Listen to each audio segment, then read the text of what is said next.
Hey, welcome. I'm Stephen Oliver, and introduce myself. And this is Mindy Godfrey. We'll be joined by Greg Moody and maybe a few others here in a second. And we are streaming live. And for those of you who registered for the webinar and missed it live, um, uh, you missed an opportunity to ask in all questions. But we are streaming on Facebook Live. So if anybody wants to ask any questions over there, we'll make our best effort to try to pick up on that as well, or circle back to it. But a little bit of background: I come from outside of the industry here, which I consider to be a real plus, not a negative. What one of my friends and mentors, by the name of Dan Kennedy, who's a marketing guru. You may well have heard of him. I think he's written 26 or 9 books now on the subject, among other things. But he calls most industries being dominated by marketing incest.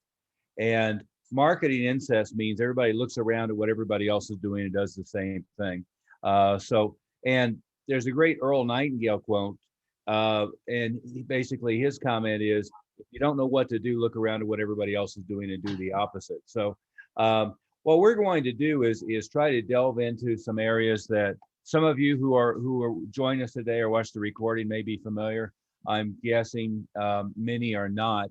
And this is a very broad subject on online marketing. So we're gonna try to boil it down into the simplest fragments here and give you some takeaways that you can really utilize. But I've been coaching and consulting for small businesses. Interestingly, a lot of them martial arts and martial arts schools, going all the way back to the early 80s, and have also been working in this sector for many years through some friends and acquaintances that I developed in my other business and ended up working with and helping them out for many years. And then we're joined by Mindy Godfrey, and Mindy has a background in live event promotions, a background in book promotions, a background in all aspects of both of those, working with authors, working with speakers, and really developing that side of it. I think you'll find that when you get back into doing live events, she's got a real handle on that. And by the way, Mindy, what's the largest event you've yet run? It's some ridiculous number. That was over 40,000. Over 40,000, yeah. So football stadium full of people. Yeah. But we've run, in fact, through the martial arts schools, probably 1,100-1,200 events, including 4 or 5 big, 12 big national events that were, not nowhere near 40,000. In the probably 4,000 or 5,000 range. To speak of. And then we're joined by Greg Moody, and Greg's also got an eclectic background. He's our official rocket scientist, but has had a extensive experience in online marketing now for 20 years. In fact, I think that's when we connected, wasn't it, Greg? When I wrote the book on internet marketing back in 1999, when it was GoTo and GoTo, Yahoo's directory, and Alta Vista was what we were worried about with search back then. But extensive background in internet marketing, extensive background in multi-unit retail operations, big staff. How big was your staff at Max? Oh, I've had 125 employees at one time. 125. Yeah. I threw in the towel when it got to 51. Decided I was going to put a gun to my head if I. Yeah, that's about enough. Yeah, I think in double digits is a lot. Yeah, double digits is more than you want. I think it's about right. I was thinking of something when you mentioned rocket science and internet marketing that I don't think we've ever talked about is when even search engines came out and when DARPA was inventing kind of Al Gore said he invented the internet, right? But when DARPA was coming up with the internet, that's when I was in engineering back in those days. So all that stuff before, kind of pre-email, was where I was involved in it. So it was like proto-internet time back at that time frame. I hadn't thought about that, but when we first started seeing web pages and resolving with Netscape and pre what everybody's thinking about is where I was involved. Oh yeah. Well, I was doing I think early internet marketing was what do they call it? Posting pages in AOL back before AOL was actually connected to the internet. Yeah, that's uh, right. yeah. It was its own thing. Yeah. Paul Allen sold out his shares of AOL because he was upset that they weren't becoming part of the formal internet complex. It was interesting. And of course now they might as well not be. It's Not exist. somebody using an AOL email address is kind of an indication of being a Luddite. But Sorry to anybody on the call. well, yeah. Look at him here. Look at him here. But let's start, and then we have Bob Dunn. And Bob, you've been working with small business owners for probably 18 years now, face to face and belly to belly, right out in the field, hearing their gripes and complaints and misdirections and so forth. But anyway, let's get started here. Greg, I thought you might appreciate this distinction. I thought we could talk about internet marketing in three different realms. One is in generating traffic, another is in converting traffic to leads, and a third is presence or image / reputation online, right? And I think it's fairly easy to separate those things. And the last 10 or 15 financial advisors that I've talked to about online marketing seem to mix those things all up, and they think of internet marketing as I need a website, right? And I don't know how many you've looked at now, but I've looked at a jillion. Mindy, you've probably looked at 600 or 700 advisor websites in the last 12 months. Very few of them do anything to convert traffic, right? And if you want, in those three categories, driving traffic, converting traffic, and online reputation, if you separate it out into those three categories, the website impact and can impact all three of those, but certainly the prime component of your website should be to convert traffic. In other words, when a prospective client gets to the website, it should turn them into a prospect, and then you should have a mechanism to turn them into a meeting, whether it's face-to-face or on the telephone, and turn them into a client. And we can talk about all that stuff. But then the website can be the hub of creating traffic, or some portion of the traffic, and the website is the hub of creating what we refer to as SEO, or search engine optimized traffic, or organic traffic. It can be used to think of in all three ways. And the website is usually the hub of what would be content marketing, and the primary, break this down in a lot of different ways, but the primary purpose for most of content marketing is to create search traffic.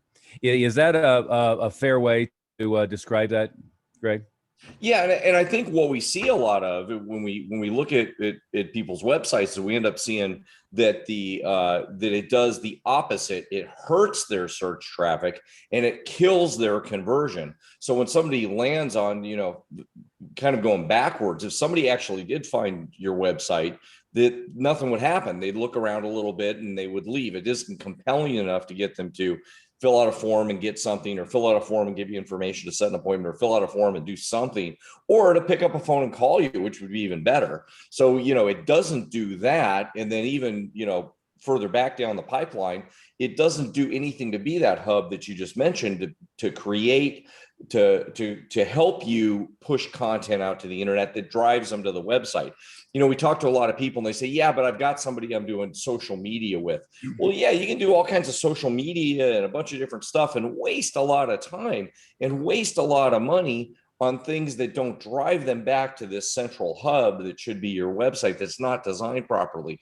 So there's, especially for people that aren't experts at online marketing, that you don't have time to be that. If you're advising your clients right, you should be spending time doing a good job with your clients. You can pick up all these little pieces of things on the internet and it doesn't all fit together. So when we talk about your website in particular, in terms of those three things, traffic, conversion, and reputation, what we see is that the websites hurt those three things. They hurt your traffic and conversion. We haven't really talked about reputation, but they hurt them dramatically because they're done so poorly. And what we see a lot of times is people sort of go the cheap method at this point and don't fix the underlying issues with their website first, and then layer on the other pieces. And that just is a killer for all the other later on, the follow-on stuff. And by the way, as you're talking about this stuff, we're talking about online marketing today. But if you were going to go beat the streets and even hand out flyers in your neighborhood, which would be not a recommended path, but if you're going to knock on doors, yeah, or do anything else, well, people are going to look you up. I mean, they're going to look you up, and if you don't have this other stuff, the content out on the internet, the website done properly, setting your website up so it converts, all those things, if you don't do those things right, then all the other stuff you do in your marketing is going to be not useless, but it won't work nearly as effectively. Yeah.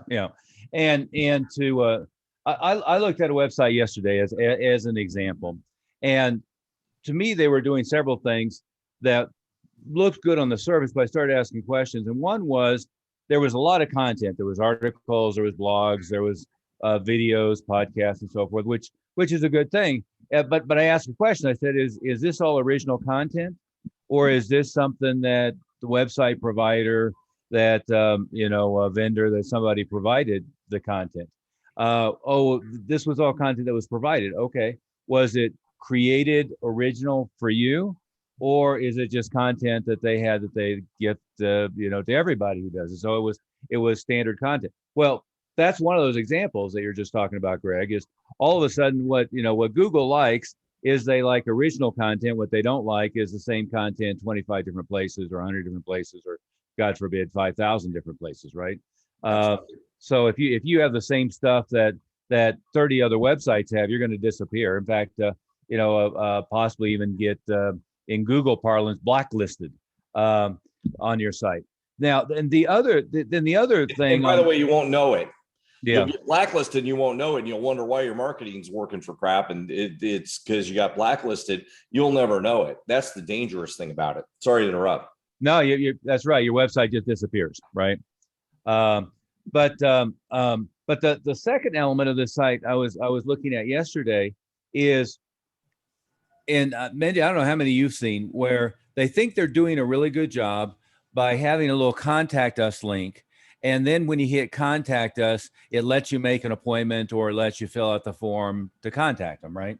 Well, I describe that as kind of like, you're doing online dating, let's say, and you haven't even met the person yet, or you have the first meeting and you ask them if they're going to marry you. Well, okay. We need to date a little bit. We need to get introduced a little bit. We need to romance it a little bit before we go to that next step. And it's fine if you have, and this is the way that a lot of advisors think about it, you have a really highly qualified referral from your best client, and the best client points them at your website and says, here, make an appointment with this guy. Well, that's great. But if it's not that, if it's somebody did a search online, search engine optimization, they did a Google search and they find your website, or you're buying clicks and they end up on your site, and that's a whole different story about landing pages, or they saw you out in the community, or they heard your name, or they saw a book, or they one thing or another, and they show up at your website.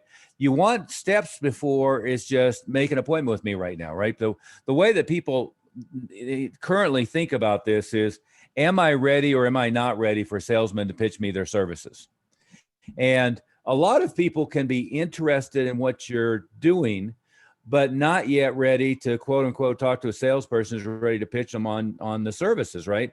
And so that's where, click here for a free white paper on blank, blank, blank. Click here to join our free webinar held on Tuesdays. Click here for a free copy of my book on, retirement secrets you should know, 50 and under, whatever it might be. But see, and the more of those you have, the better, right? So if you have, click here to get my book, and then they give you their contact information. Click here to get the report. Click here to watch a video, all of that kind of stuff. And the site I was mentioning before, again, on the surface, it looked like a good site, but there was no data collection beyond, if you're ready to make an appointment, schedule an appointment. So that's where you want to get an email address so you can do a nurture series of email. You want to get a mailing address so you can do a nurture series of direct mail. You want to get a phone number so you can invite people by text and you can call them and so forth to follow up. But if you don't have that, you're skipping too many steps. You're going from, oh great, you found my website, let's get married, which is Exactly. the way they think about it. So sorry to use that analogy on you, Greg, but It's okay for me now. yeah, that's right. That's right. Because you're on the cusp of marriage rather than Yeah, on that's the right. tail end of It better not give me. I have to be desensitized to the anxiety I used to have, so it's okay. There you go. There you go. Okay, we won't go any further on that rat hole. One thing I would offer out there too, Stephen, is that with that, jumping from, as you put it, we just met to let's get married. A lot of times that on these websites that we see there, you really don't know anything about that advisor. Like there's no way to make a personal connection with them online because all you ever get is the alphabet soup behind their name as far as who they are. In the last year and looking at, hundreds and hundreds of advisor websites, I've only seen two that I really knew who the group was. I knew something about them. One group was really focused on supporting women, career women, and really that was their target market. It was really clear. Here's all the ways they were going to connect with a woman and be able to support her. The other group was they're really focused on their university alumni association, and so their audience was super clear. You felt like you knew them. You felt like, okay, they're going to know me because I'm an alumni of this university too, and they're going to be able to help me. And so often when we look at these sites, there's just not that connection. And that's why it's especially important to have that intermediate step. So you do build that relationship and it's not just jumping in from let's meet to let's get married. Yeah, absolutely. Absolutely. And we could subset that whole conversation down into three pieces, and we can go on all day, so I'll keep it simple. But part of it is why niching is helpful, and you can always niche into 10 categories if you want. It's just better to approach dentists, architects, contractors, whatever it might be, tech executives. It's always better to approach them in their language and to approach them in a targeted way rather than just trying to scattershot across the country, right? And so, but in order to be attractive to your target audience, you've got to be willing to be repellent to another audience, right? So, 50-year-old men aren't going to feel particularly attracted to the site that's supporting female executives. Well, that's fine. They just need to go all in on that, right? I see nowadays on LinkedIn a lot of profiles that have a rainbow background with a Black Lives Matter fist sticking up. Well, that's great as long as they know what their target audience is and they're utilizing that positioning to go after their target audience. It's not a good idea if it's not something that you start with, right? If it's not something, if you're just going along with the crowd, that's a bad idea. If you're got a particular, again, I mentioned Kennedy, what their crowd would call an avatar client. If you have an avatar client and you find something that would be particularly attractive to that avatar client, then you want to go all in on that, regardless of whether it might repel others from your mission or not. If I was going after 55-year-old male retirees in Texas and Oklahoma, I would not do that on my profile, right?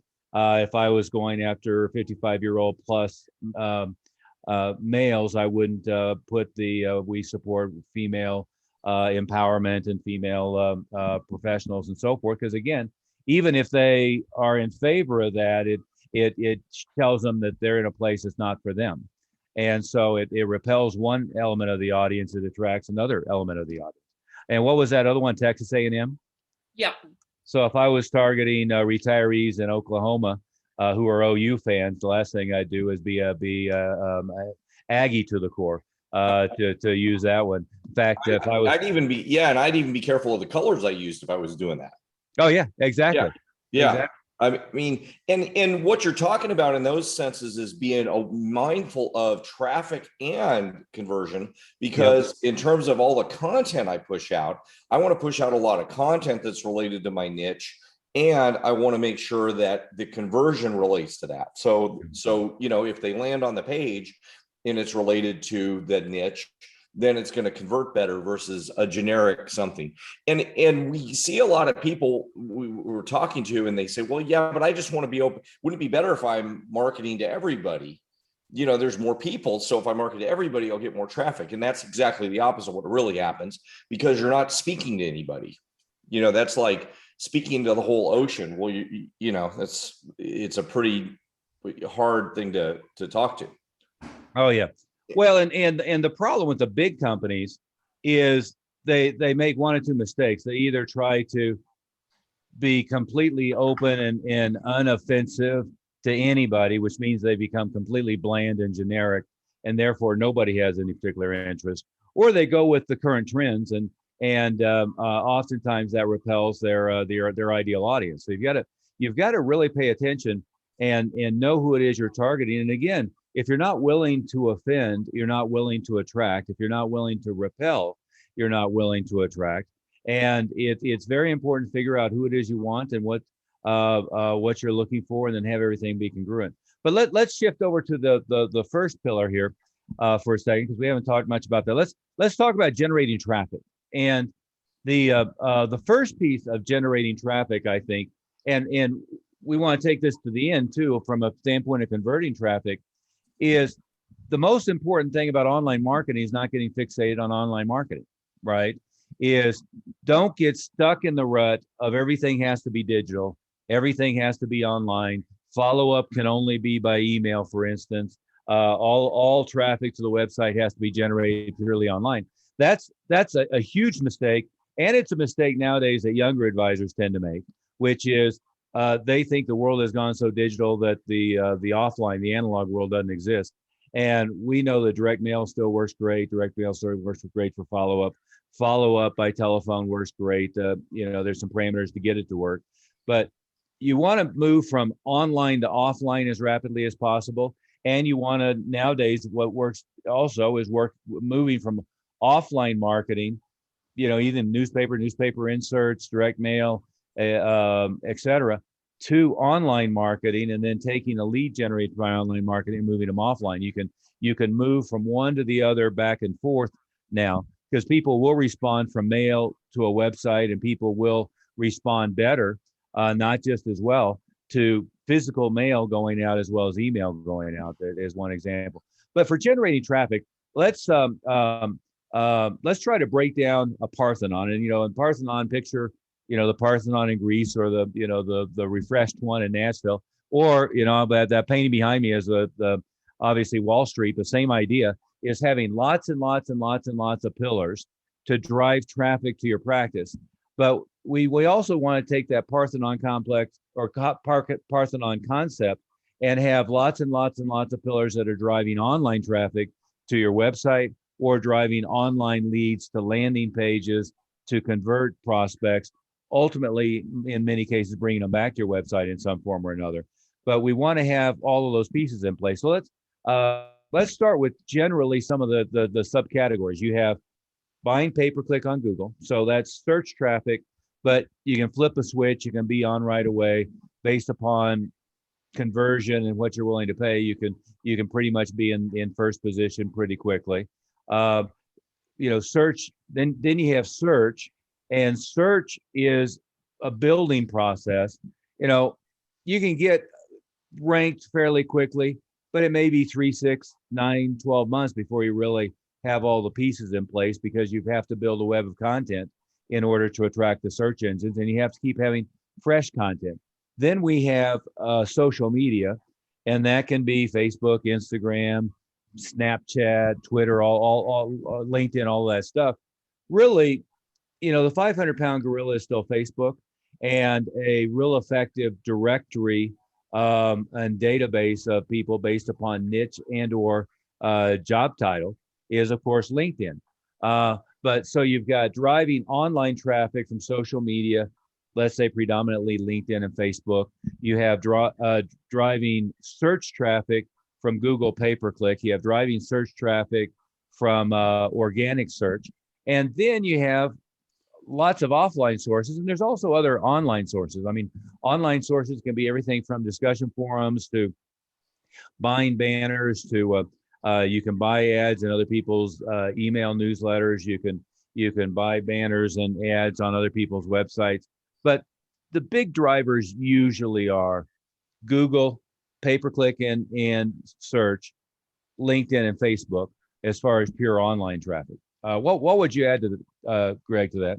Well, we didn't really cover in full content marketing. So making sure there's enough content is Right. one very big pillar that needs to be addressed. And that could just be, we mentioned, we didn't really talk about all the different types of content that we should, in this space, we should be taking advantage of. One is blogging. The other is podcasting. Podcasting is really big. And a lot of times we get people resisting doing a podcast because either they think that they're trying to be, the next Joe Rogan or something like that. And they think either that's too big of a stretch, or they, don't want to be a celebrity kind of person. That's not what we're really trying to do with podcasting. We're just trying to get content out on the internet. And the nice thing with that is you can podcast in 20 or 30 minutes, something like what we're doing today, and have it transcribed, and that can turn into your blog. And so there's multiple ways you can get content marketing out. And you didn't mention it, but that's an additional thing that you need to do that enhances your Facebook, that enhances the results of your paid app marketing. So one way to think about the online marketing is content, or it's not necessarily free, but it's kind of ostensibly free, in that you put it on on that hub, your website, although you can post it on Facebook, post it on other content sources. You have this content that goes out there. Eventually, then it can be turned into a book. Eventually, it can be turned into a lot of other offline things and other pieces that you can use it for. But that's really important to do over the long term. The paid marketing can become pretty seductive, like pay-per-click and on AdWords and Facebook. It can be seductive, and you get a lot of these so-called gurus saying, hey, we'll get you a whole bunch of leads or get you a whole bunch of traffic right away. And they're not lying. They can potentially get you traffic, but it doesn't long-term solve your overall marketing dilemma, which is to get a consistent flow of leads over a long period of time. If somebody runs a Facebook campaign and gets you 100 leads, great. That might work really good for a month, but it really doesn't generate long-term traffic over a long period of time. And that's what we're trying to make sure everybody does, is has a healthy business. So content marketing is really important to put alongside what people would call search engine optimization, put alongside these other things. You bet. So that's what I would add to it. Yeah, well, and let's break that down even more thoroughly, right? There's on the content marketing side, there is things like having a YouTube channel, having a podcast on Apple, having a podcast on what are the other platforms top of my head? Well, Spotify, yeah. Google, Apple, Amazon, radio. Was it? iHeartRadio. Yeah. And those can all feed from your website, but there's content marketing. A lot of people think of, I'm going to have the podcast on Apple and people are all going to discover me over there. And that's great. But the other side of it is you have it all fed from your website, and all that content spreads out to create search back to your website. And it's much better for you to have all this web of content out there that brings it back to the website, rather than people just consume you at Apple, or they consume you at iHeartRadio or something like that. Because the website is where we're working on making sure it turns into conversion, right? So, and that's where you've seen a lot of times in the middle of the podcast, it has a drive back to the website, has a drive back to an offer, sometimes has a drive to a phone number, but you've got to drive them back. Well, there's two pieces of that. One is what you just said, that the podcast itself drives them back, but also the podcast itself lives on your website, so that now we're getting a little bit technical, so that it has it feeds to the platform like Apple, Google, Spotify, and those. What we see some people do is they get a podcasting platform. There's a bunch of them like Blueberry or Anchor or different ones, and they host their podcast at one of these platforms. People that are in the business of podcasting can do that, but that's not what you're trying to do. What you're trying to do is get Google, when it searches Apple, Amazon, Spotify, when it searches those platforms, to know that it's connected to your website. So a lot of these things we're talking about is so that Google in the background is searching all these things and goes, oh, this is all connected to this guy or this person on their website. So it ends up being one ecosystem that drives Google also looking to your website, also your clients as well. But think about it as we're trying to get Google to look at you as a big player because you got this content out. You don't have to be a big player to start, but you can look like that to Google. Right. Yeah. And so again, comes back to earlier thing we said is the premise of most content marketing in our case, in the case of a financial advisor in Boise, Idaho, or wherever it might be, is mostly to create a huge online presence that drives organic, i.e. search traffic. And that organic presence is by having lots and lots and lots and lots and lots of keywords optimized by different articles, by different podcasts and so forth. So if somebody's looking for, how do I convert my, pick a company, how do I convert my Microsoft retirement plan into, blank, then they find your article on that because that's something that you've written an article, done a blog, done a video on, and so forth. If I was in Seattle, Washington, I'd certainly have a ton of those, right? On Microsoft and Amazon and so forth. So you want to have all of that content for where your avatar client might be looking for content, and so that Google will find it and bring them back to you where you become the expert on that, right? So, but again, there's a big difference between driving traffic and converting that traffic. And there's the difference between the converting of the traffic and sometimes even the driving of the traffic and really how your online reputation looks, right? So, but before we run out of time, let's talk about online reputation a little bit. We can always go back to driving and converting traffic. Mindy, what would you say are some of the most important things on online reputation for these guys to think about? Because we know, especially women, 70-80% of soccer moms are going to go Google you before they interact with you. That may not be true if I'm 58 years old and going to retire early and have been at AT&T for 30 years. But in almost all cases, even referrals, they're going to go Google you to see what other people are saying about you online. And we're in a transition point where, advisors are having to be less worried about having 5-star reviews on Google, 5-star reviews on Facebook, or, more worried, I guess, about 1-star reviews. And where they can be doing more about soliciting testimonials and using them, appropriately and effectively. But what would you say about that before you go any further, Mindy? Yeah, I think the big thing is going to be one, Google yourself and know how you show up, and then be consistent across the platforms. You want your Facebook presence and your LinkedIn presence and your website to present the same picture of you. Because if there's any incongruency, that's going to be problematic in the long run for people being able to trust you.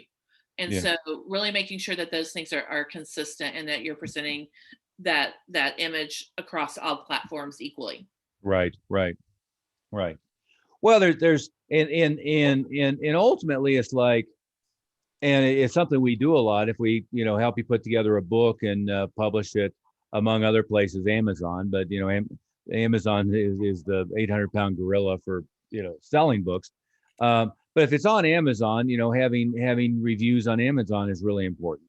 And if somebody is a referral and they're looking at you on Google, it's important that they find your Google page, that they see a lot of positive reviews on your Google page, that they see a lot of information there. And frankly, the more you have that built out, and again, this is a different page than your website, But the more you have that built out, you have photos that are attractive and that tie to everything. Don't just look like stock photos. You have, personal information. You have videos tied to that. You have your mailing address, email, phone number, etc. The more you have that built out, the more credibility there is, and the more reviews. I mean, if you have 150 5-star reviews, that's a heck of a lot better than one person put a 1-star review that they hated your guts and you were cowering in the corner because you were afraid that advisors can't do testimonials, and so therefore nobody can say anything good about you and anybody can say anything bad about you. That's a bad state of affairs to be in. What would you add to that, Greg?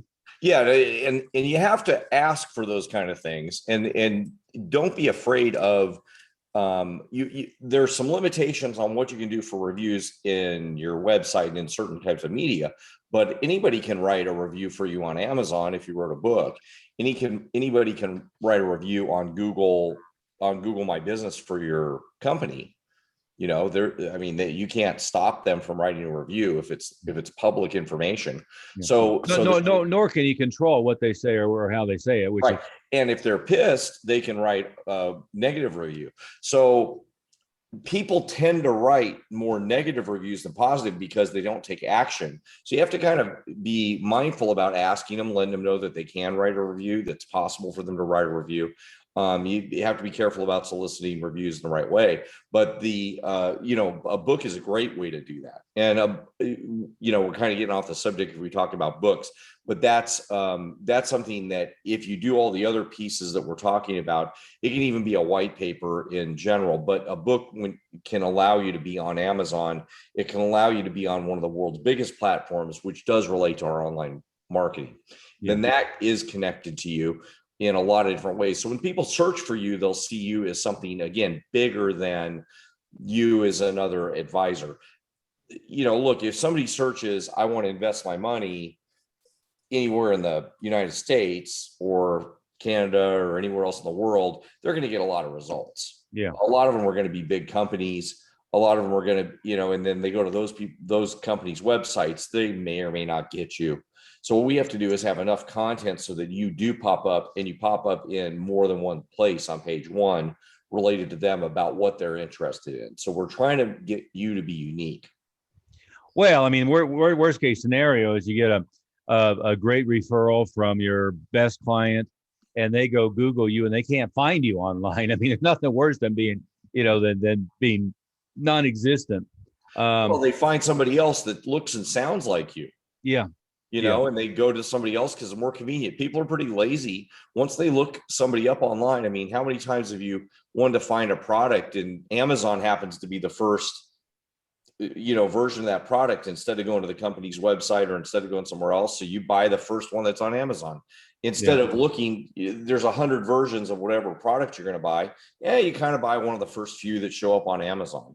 Yeah. Well, that may not be the best one. It's just what became convenient. And that's how they're going to look at you as an advisor, unless you do these other things so that you can be one of the first ones in the scenarios that they'd be searching for.